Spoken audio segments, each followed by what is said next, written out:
Europe 1. Jean-Marc Morandini. C'est l'une des comédiennes préférées des Français. Corinne Touzé est de retour demain soir dans le téléfilm Un si joli mensonge, diffusé sur France 2, l'histoire d'une femme qui ment sur son âge pour séduire un homme. Bonjour Corinne Touzé. Bonjour. Merci d'être en direct avec nous sur Europe 1. Alors, ce qui est étonnant, c'est que voilà, l'histoire dite comme ça, on peut se dire bon, c'est un peu banal, mais il y a un problème également qui est rare à la télévision, qui est abordé dans ce téléfilm, c'est celui de la ménopause. C'est assez culotté quand même de faire ça dans un téléfilm. C'est très courageux. Je trouve très courageux qu'une chaîne accepte de parler de ça, parce que c'est un sujet tabou. La preuve, on n'a pas pu dans les journaux féminins trouver un seul écho, parce que c'est tabou, c'est un petit peu honteux, les femmes n'aiment pas trop parler de ça. Je trouve ça super qu'on me demande à moi de le faire, parce que bon, comme je suis populaire, je trouve que ça élargit, et puis ça fait que les femmes vont se reconnaître aussi à travers ce personnage. Et ça parle aussi d'un truc que je trouve très touchant, dont on parle peu également, qui est le désir d'avoir un enfant sur le tard et qu'on ne peut plus avoir, et qui peut amener certaines femmes à partir en dépression, parce qu'elles ont envie encore de faire un enfant, même à 50 ans, et on ne peut plus en faire. Mais pourquoi la ménopause reste tabou pour vous ?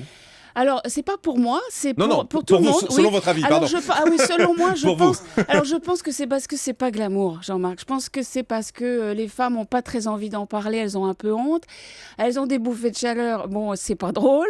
Elles se sentent vieillir. Ouais, c'est ça, c'est le signe de la vieillesse, au fond. Pour tout le monde, oui. Pour tout le monde, oui, mais ce que je trouve qui est formidablement bien écrit dans ce film, donc il faut saluer Florence Agut, parce que c'est une scénariste qui vraiment aime les femmes et a porté ce scénario avec difficulté grâce à Bénédicte Lesage, la productrice, pardon, et je trouve qu'elle en parle très bien, c'est-à-dire qu'on en a fait une comédie légère. Effectivement, elle tombe amoureuse d'un mec plus jeune qu'elle, et effectivement, elle ment sur son âge. Je pense que ça doit parler à beaucoup de gens de mentir sur son âge aujourd'hui, mais c'est tourné avec humour, vous voyez ce que je veux dire ? Parce qu'on lui pardonne, on lui pardonne. Ce coup de foudre, il est arrivé dans sa vie, elle s'y attendait pas du tout. Il est plus jeune qu'elle, elle ose pas dire son âge vraiment, et elle se dit que si elle lui dit son âge, il va partir en courant. Elle lui dit d'ailleurs, à un moment donné. Mais Corinne Touzé, on a le sentiment quand même que l'âge, c'est presque plus important pour les femmes que pour les hommes, oui, dans la vie quotidienne. C'est clair. Et j'ai envie de dire, pour vous qui êtes actrice, oui, c'est presque pire. Ah oui, c'est un enfer. C'est vrai ? Vraiment ? Vous le vivez comme ça ? C'est un enfer pour tout le monde de vieillir, on est bien d'accord, et quel que soit notre métier. Mais quand on est actrice, on joue avec son image, on joue avec son physique. Ce que je trouve vraiment, vraiment violent, puis vous n'allez pas me dire le contraire, parce que vous êtes animateur, c'est que ça devient maintenant systématique. Dès qu'on est dans un journal, c'est machin bidule, 32 ans. Là j'ai mis partout. Oui. Mais c'est la première ligne de tous les articles, de tous les journaux. Et sur Internet, dès que vous allez on parle de vous, on dit une telle, 68 ans, machin. Donc maintenant, c'est devenu presque violent, je trouve. C'est-à-dire que, d'une part, tout le monde est obligé constamment d'être confronté à son âge, et je pense qu'on n'a pas très envie, des fois, d'en parler. Vous, ça vous gêne ? Alors non, moi je peux plus être gênée maintenant, parce que ça fait comme ma date de naissance, elle est partout, tout le monde la connaît. Bon voilà. Mais vous l'assumez ? Alors, vous aimeriez qu'elle soit pas partout ? C'est-à-dire mon problème, c'est vraiment le problème de tous les gens qui se voient pas vieillir, c'est que je le sens pas que j'ai cet âge-là. Ça me saoule. Que vous donnez pas, au passage. Je constate. Non, mais il y a pas de souci. J'ai 50 ans passés. Je m'arrête à 50 ans. Je veux plus jamais qu'on m'en parle. Je me suis arrêtée à 50 ans parce que je les ai pas. Qu'est-ce que vous voulez que je vous dise ? Je m'entretiens effectivement, mais parce que j'aime ça. Et puis je trouve que c'est tout le temps ramené. Voilà. Mais quand on est actrice, je parlais de l'image qu'on renvoie, parce que ça, c'est votre physique, c'est votre tête à la télé. Oui. Alors, là, vous en souffrez parfois quand vous vous voyez ? Alors, souffrir, c'est un grand mot, ça touche un peu quand on voit des films d'il y a 10 ans, d'il y a 15 ans, on se dit « Oh putain, j'ai pris un coup de vieux, merde !» Bon, ça fait suer. Mais vous n'allez pas me dire que quand vous voyez pas des photos... mais bien sûr, voilà, mais tout à fait. Tout le monde, on regarde les photos, les albums de photos, on est miné, quoi. Bon, là... Mais les hommes et les femmes, c'est pas pareil. Alors, voilà. Ils sont pas égaux face à l'âge. Mais je vous déteste d'ailleurs, Jean-Marc. Je vous déteste parce que vous avez... Je dis vous, pas vous, mais les hommes, quand vous prenez un peu de bidon, on vous dit rien. Ouais. Nous, on n'a pas le droit de grossir. Vous avez le droit d'avoir des cheveux blancs, nous pas. Quand on vieillit un petit peu, on dit « Ah, elle a pris un coup de vieux ».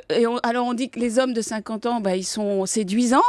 C'est pas juste. Voilà. Bon, le cri du cœur est passé. Un si joli mensonge. C'est demain 20h45 sur France 2. Un mot sur vous, parce que vous avez fait une interview dans TV Mag il y a quelques temps en disant: j'ai l'impression qu'en 1996, on m'a mis un uniforme et que je suis censé le garder toute ma vie.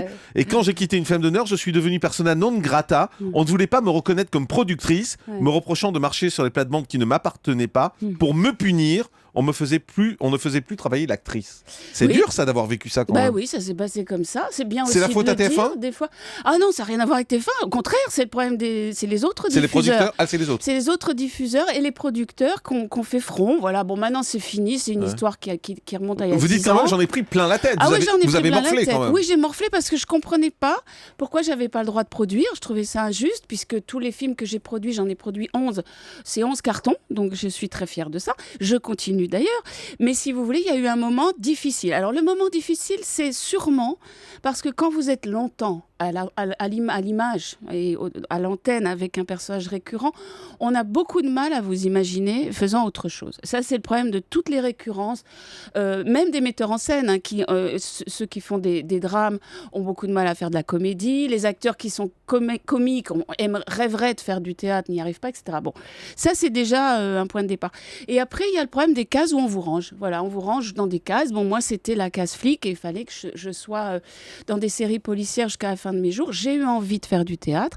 J'ai donc fait ça. Et ça fait 5 ans que je vis de ça et que je suis heureuse vraiment à 100%. Je ne vous le cache pas, Jean-Marc, je suis 100 fois plus épanouie qu'il y a 10 ans parce que la scène m'a révélée, m'a réveillée, m'a fait peur. Je suis tétanisée tous les jours quand je monte sur un plateau. Là, je vais partir en tournée avec cette pièce magnifique, La Journée particulière, à la rentrée, que j'ai produite toute seule, encore une fois.